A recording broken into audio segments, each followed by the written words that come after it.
안녕하세요. 뉴스반장입니다. 이재용에 의한, 이재용을 위한 가석방. 이게 뭡니까 대체? 형을 확정받고 교도소에 수감된 지 며칠이나 됐습니까?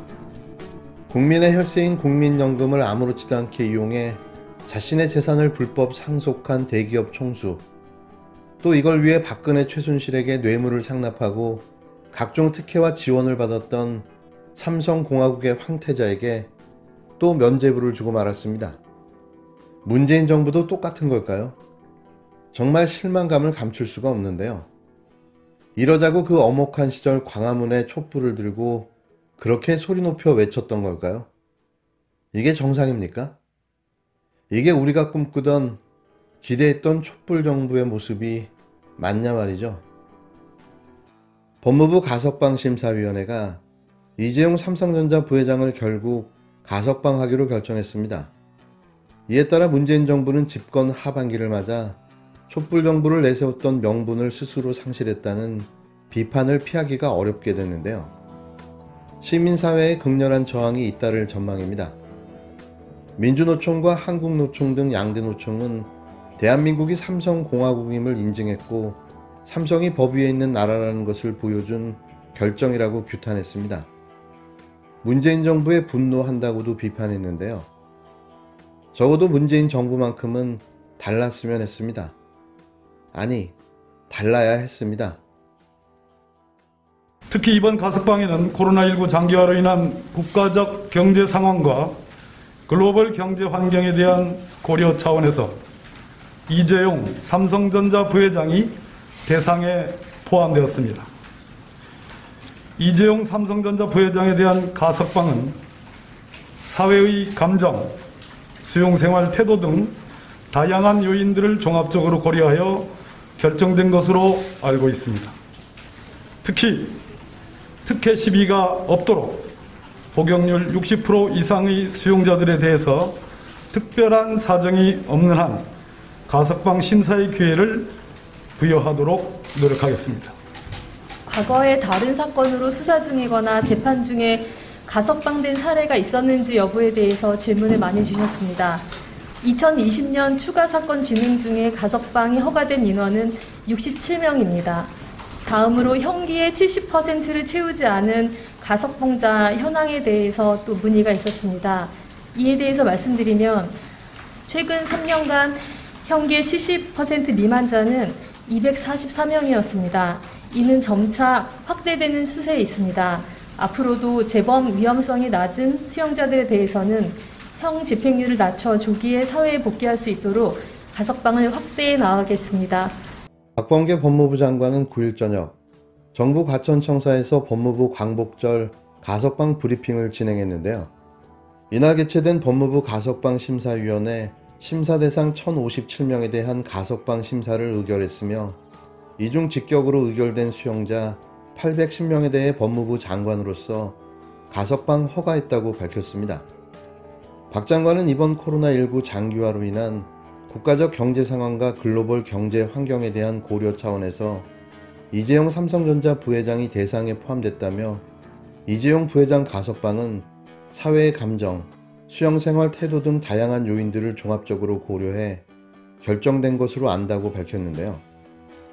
박 장관은 이 밖에도 인도주의 차원에서 미성년 자녀를 두고 있는 수용자 155명, 생계형 범죄자 167명 등 어려운 여건의 수용자 관련자가 포함됐다며 코로나19의 4차 대유행 상황을 고려해 환자 등 면역력이 취약한 75명도 가석방을 허가해 사회에서 치료받을 수 있도록 했다고 설명했습니다.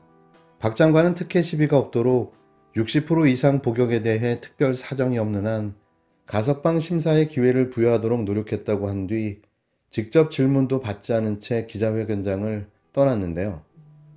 대신 뒤이어 나온 박현주 법무부 대변인은 기자들이 질문했던 사안 가운데 과거 다른 사건 수사 중이거나 재판 중인 수용자의 가석방 사례가 있느냐는 질문과 관련해 2020년 추가 사건 중인 수용자의 가석방이 허가된 인원은 67명이었다며 또한 형기를 70% 채우지 않은 가석방자 현황의 경우 최근 3년간 70% 미만자 243명이었다고 말했습니다.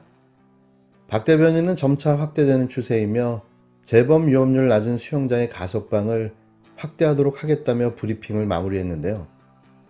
이재용 가석방을 위한 맞춤형 해명과 변명 일색이었습니다. 정리하면 이재용 가석방을 위해 추가 가석방 요건도 안 되는 자들이 대거 포함되는 희대의 부조리가 벌어지고 만 건데요. 그것도 촛불 정부라는 문재인 정부에서 말이죠. 이건 문재인 정부의 오점으로 두고두고 역사에 남는 부끄러운 기록이 될 텐데요. 정말 할 말을 잃게 만듭니다. 정치권과 법조계 등에서는 이날 가석방 심사위가 열리기 전부터 이 부회장의 가석방 가능성이 높다는 관측이 많았습니다. 이 부회장은 지난달 말 기준으로 형기 60%를 채우고 모범수로 분류돼 서울구치소의 가석방 예비심사를 무난히 통과했는데요.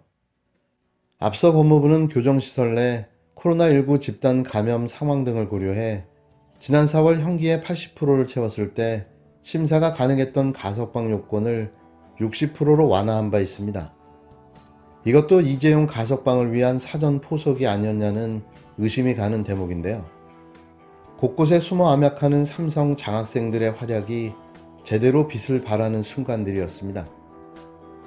시민사회에서는 그동안 완화된 가석방 기준을 비판하는 한편 이 부회장이 부당합병, 회계 부정사건과 프로포폴 투약 혐의로 다른 재판을 받고 있어 가석방이 부적절하다고 주장해 왔는데요.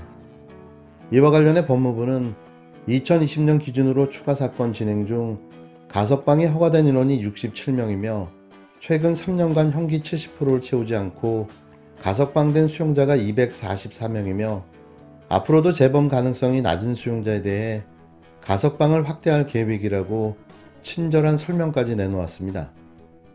박 장관도 취임 이래 지속적으로 가석방을 확대하겠다고 약속했다며 현재의 교정시설 평균 수용률 110%를 105%로 낮추는 것을 목표로 가석방 확대를 지속적으로 추진할 것이라고 말했는데요. 느닷없는 가석방 조건 완화. 왜 이재용이 포함된 가석방만 가석방 조건이 완화되어야만 하는 걸까요? 저는 이제 4월 28일 그때부터 약간 예상했는데요. 왜냐하면 그날이 보니까 언론에서 어떤 보도가 나왔냐면 법무부에서 가석방 기준을 완화하겠다.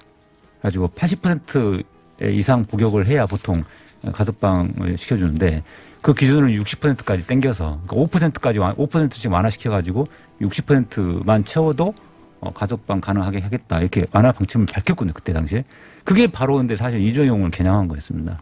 근데 어찌됐든지 간에 지금 이재용 부회장 원래 형기대로 한다면 내년 7월까지 복역을 해야 하는데 내년 7월까지는 확실하게 털었다라고 봐야죠. 왜냐하면 지금 가석방 관련해서도 규정이 바뀌었어요. 형사소송법이 올해 말부터 바뀌어서 그 가석방으로 한번 일단 받게 되면 가석방 기간 중에 저지른 범죄가 아닌 한 다른 재판으로 가석방을 취소시키지 않습니다. 그러니까 지금 현재 진행 중인 재판들이 내년 7월 이전에 끝날 가능성은 거의 없잖아요. 확정될 가능성은. 그러니까 무조건 지금 내년 7월까지 그러니까 이번에 국정농단과 관련돼서 받은 형기는 다 끝냈다라고 봐야 합니다. 이날 심사에는 강성국 법무부 차관을 위원장으로 법무부 내부위원 4명과 윤강열 서울고검 부장판사 등 외부위원 5명이 참석한 것으로 전해졌는데요. 이 부회장의 가석방 결정은 사회적 특수계급에 대한 특혜라고 밖에는 볼 수가 없습니다. 회사 자금 86억 원을 횡령해 대통령에게 뇌물을 준 중대 범죄를 저지른 사람이 재벌이라는 이유로 쉽게 가석방된다면 사법제도의 공정성을 중대하게 해치는 결과를 초래할 수밖에는 없는데요. 그리고 적어도 문재인 정부에서는 이런 일이 일어나지 말았어야 합니다. 또 이렇게 삼성공화국에 무릎을 꿇고 마는 건가요? 참담합니다. 국민들 보시기에 이번 결정으로 촛불혁명으로 겨우 다시 세운 법의 정의, 우리 사회의 사회적 공정성이 땅에 떨어졌다고 생각들 하실 거고 법 앞에 모두가 평등해야 한다는 국민적 상식도 이재용 부회장의 가석방으로 무너져 내렸다 이렇게 생각하실 것 같아요. 누가 봐도 이건 뭐 특혜죠. 법무부가 어떻게 이야기를 하든 간에 문재인 정부에서 재벌 총수에게 이런 특혜 조치가 이루어졌다고 하는 건 정말 부끄러운 일이고 무릎이 꺾이는 심정이더라고요.